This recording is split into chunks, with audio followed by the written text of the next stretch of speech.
Hello, lovely viewers. Today I wanted to talk about being an older person learning game dev for the first time, and then I wanted to end by talking about how I motivate myself. And before I start, it's really weird when you get to an age where you become an older person, quote unquote. It's really strange. When you get to an age where people call you sir, things like that, it's really strange. But anyway, I'm just going to start with a little story. A couple of years ago, I read an article about someone in their 40s or 50s who was learning to play the piano. Now, trust me, I'm going somewhere with this. It does relate to game dev. Anyway, he was doing quite well playing the piano and he was passing his grades and so on. But he made the point in the article that he will never be as good at piano as he would have been if he'd started learning how to play when he was a child. And the article wasn't sad, it wasn't defeatist. He was enjoying his hobby, he was doing well. But I felt a bit sad and defeated reading it. And I thought about how I wanted to learn game dev, and I felt defeated before I started. I was sort of stuck on this idea that if I'd only started when I was a child learning these things, I'd probably be a great programmer by now or a fantastic illustrator by now if I'd only applied myself when I was a kid. And that became a real blockage for me, a real sort of obstacle to sitting down and actually starting this new hobby. Now, a bit of background about me, about my younger years. So, when I was a kid, I was really into computers and gaming. My very first computer was an Amstrad CPC 464, which probably most people who are likely to watch this will not have a clue what that is. You're far too young.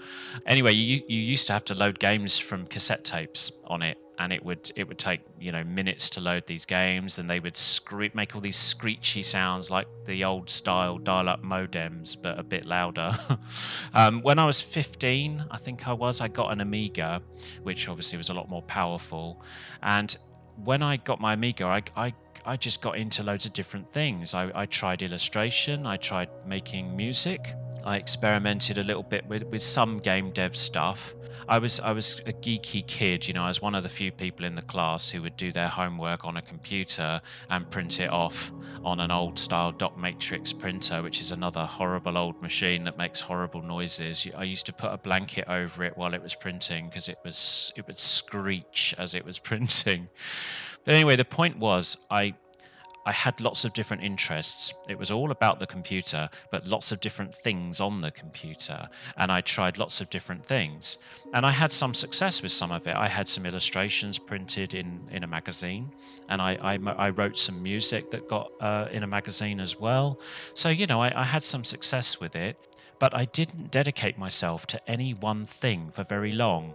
I was always interested in something new, something over there, something different. That you would get magazines in those days that had cover discs, and they would have free software on them. And I was always installing new things, trying new things, and not really dedicating myself to any one thing. Which links back into my story about the piano playing at the beginning.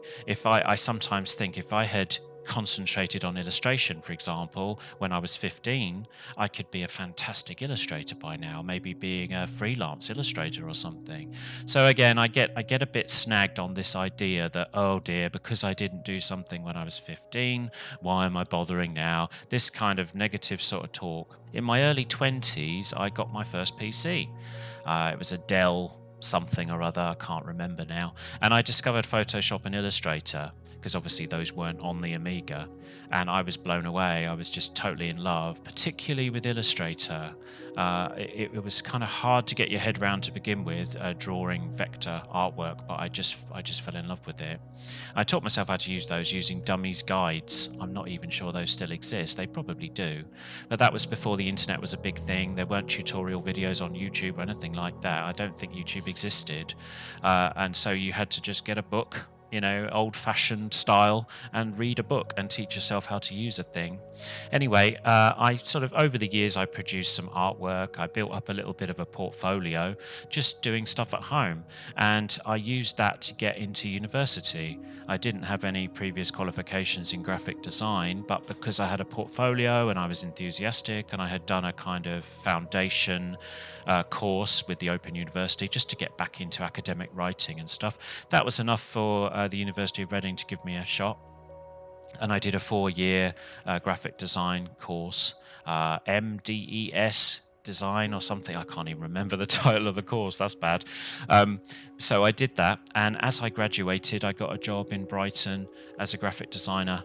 And also in these years, in my 20s, I taught myself how to do HTML and CSS, and I ran a successful website for 15 years. I mean, it's not a big thing these days, but I'd get 90, 100 visitors a day, and lots of emails, and lots of engagement. I had a forum.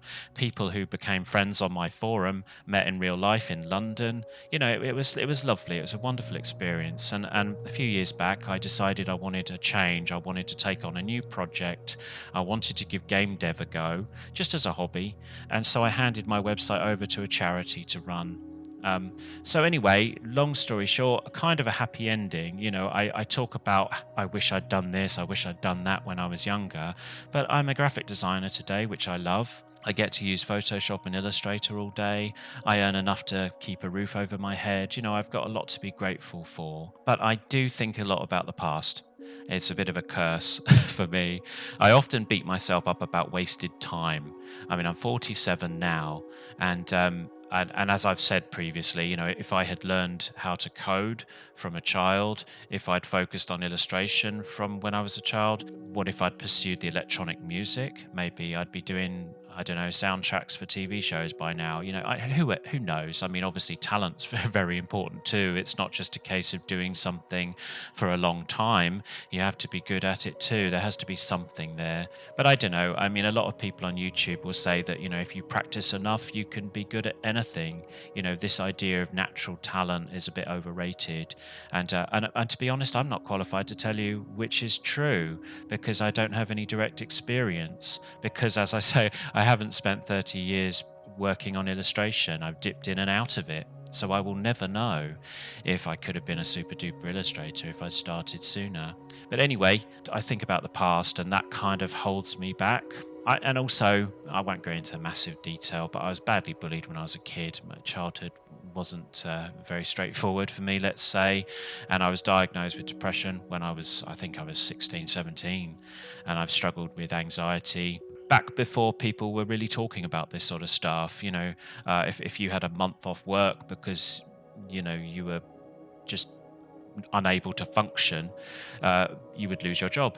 And I did once. I lost my job because I was having panic attacks at work. And back in those days, people didn't give a what's it about stuff like that. So you would just lose your job. So it's not been that straightforward. My younger years, not very straightforward.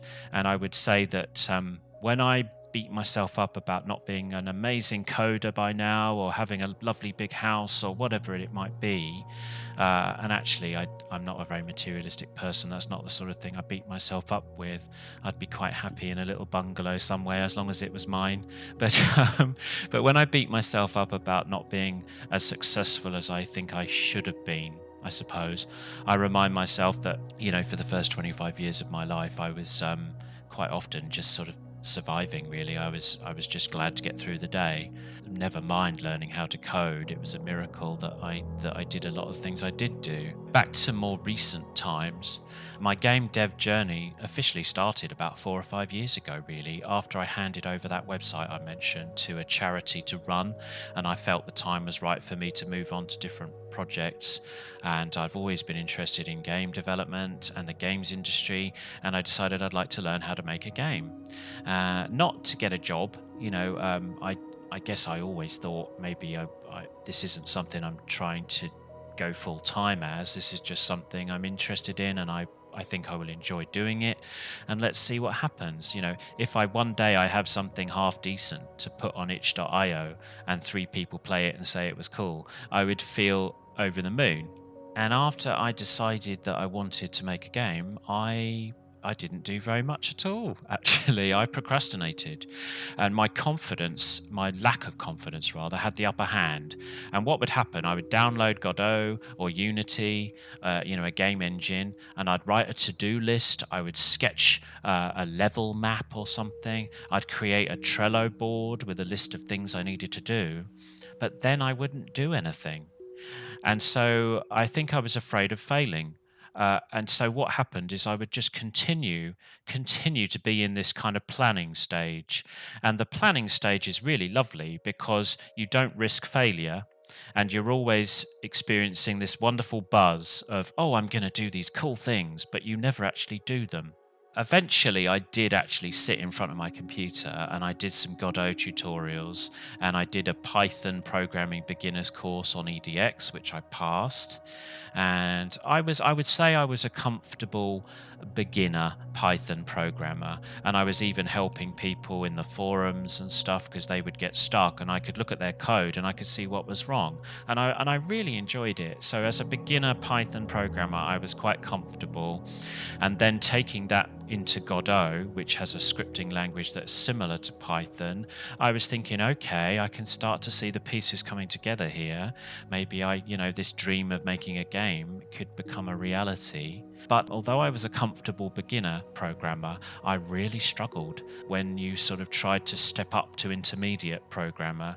When you've got a script that when you've got a word processor and you're typing away and a scroll bar suddenly appears because you've typed enough that it goes off the screen. And for me, that's the point where programming becomes tough, when a script becomes big enough that a scroll bar appears.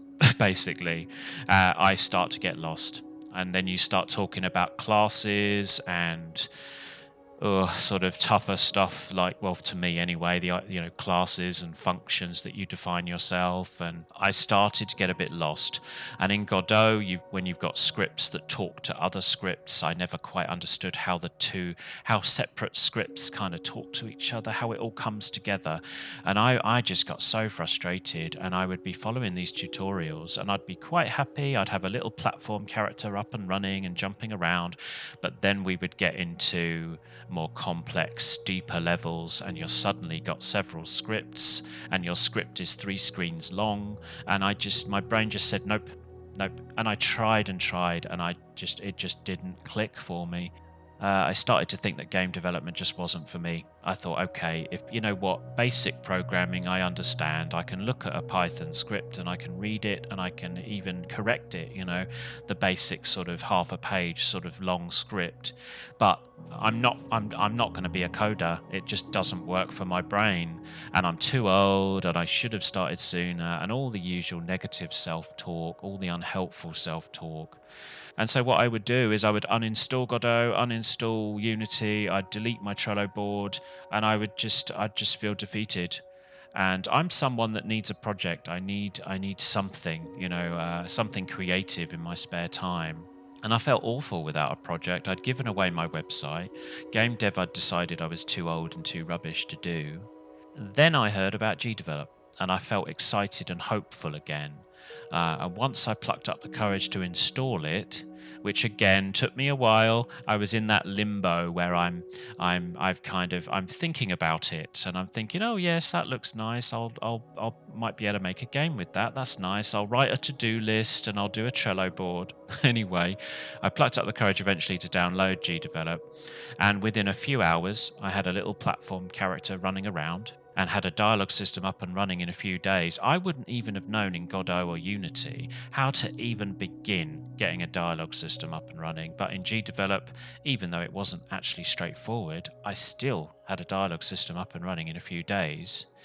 And then in a further week or two, I made an inventory system as well, from scratch. I didn't even follow a tutorial. I just figured it out myself. I looked at what extensions GDevelop had, and I picked one that looked like it might help me. And then I kept improving the inventory system so that you could sort of select items and get a text description of whatever's in your bag at the time. Anyway, I suddenly started to think, oh wow, maybe I can make a game. In the space of a few weeks, I've got all these systems up and running. And then, of course, I created a YouTube channel where I did tutorials showing other people how to do the dialogue system.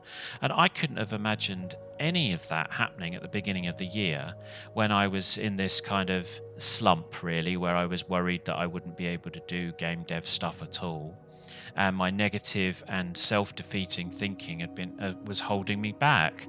And then fast forward to November 2022, and I've I've got these prototypes up and running. I've got a YouTube channel. I just, it's just completely, it still blows me away, really, the difference. Sometimes I still experience negative self-talk and I have plenty of doubts, but I don't let that stop me learning how to make a game.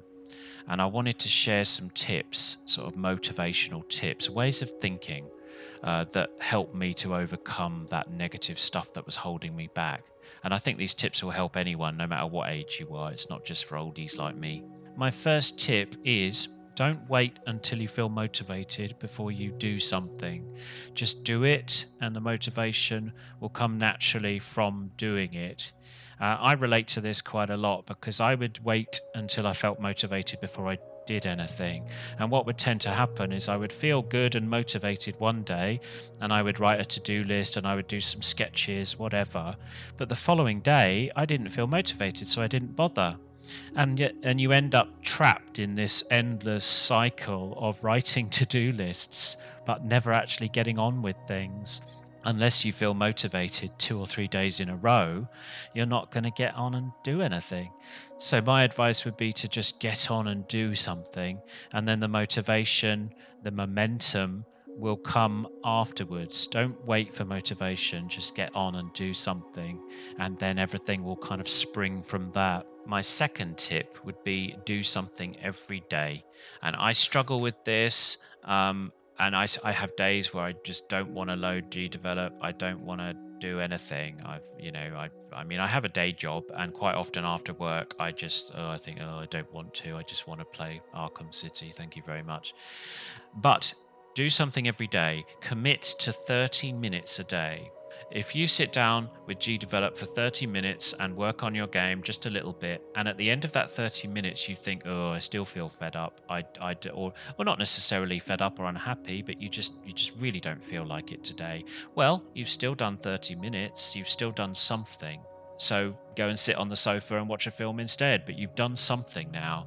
But you might often find, as I do, that the end of the 30 minutes just comes and goes and you don't even notice. And you look up at the clock and 2 hours have gone by. You will never regret dedicating 30 minutes. That's just not going to happen. You're not going to get to the end of that 30 minutes and think, oh, I wish I hadn't bothered. You're going to be pleased with yourself that you did something. And you may even find that 30 minutes turns into 2 hours anyway. And lastly, I would say to you that you can't do anything about the past. And I think this isn't necessarily something that troubles older people. It might even be people in their 20s who regret things that happened in their teens. It's just part of life. Can't do anything about it. And I could say to myself, as I have done in the past, I might have been a better illustrator if I'd started when I was a kid.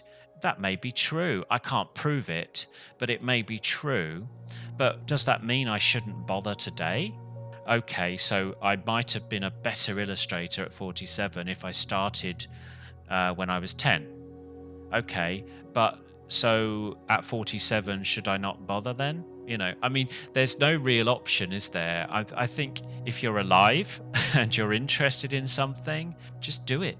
What's the alternative? You just drift through life without trying the things that you'd like to try because you didn't do them when you were 10. It's a terrible plan B, isn't it, really? And I sometimes think about my favourite book is The Hounds of the Morrigan by Pat O'Shea. I think that's how you pronounce her surname. And again, I'm going somewhere with this, trust me. And I read it when I was 9. And it's still a delightful book today. It's probably my favourite book, actually. It's wonderful. And it was the first book that Pat ever wrote, and it didn't come out until she was in her 50s. It came out in 1985, and it took her 10 years to write it. And what if when she was in her 40s, she thought, oh, I'm too old to write a book now. I've missed the boat. I won't bother. And I often think of that. If people who did great things in their 40s, 50s, 60s, whatever, decided that, oh, I should have done it when I was 30, so why bother? This kind of negative talk, it's just not helpful. So I would say you can't do anything about the past. And if you've got a pulse, you can learn new things. It's never, up to the day you die, you can learn new things, right? So you may as well, get on and enjoy it. Game dev has brought me so much joy this year, and I'm only just starting out with it. When I'm working on something, I completely lose myself in it. I forget all my worries. So, kind of ironically, game dev lifts my mood and it lifts my confidence, but it was my low mood and lack of confidence that kept me from starting the game dev. So it's one of those weird things, really. But I just love it, and I'm so glad I actually plucked up the courage to sit in front of the computer, despite my low confidence, despite my doubts, despite the negative self-talk. I sat in front of the computer and I started making things, and it's just brilliant. It's a fantastic hobby. If nothing else, it's a fantastic hobby, and I'm certainly going to try to make something cool. Anyway, that's all I've got to say for today. I'll be back with a devlog in a few weeks' time, where I'm going to talk through my inventory system. Thanks very much for listening. Good day to you.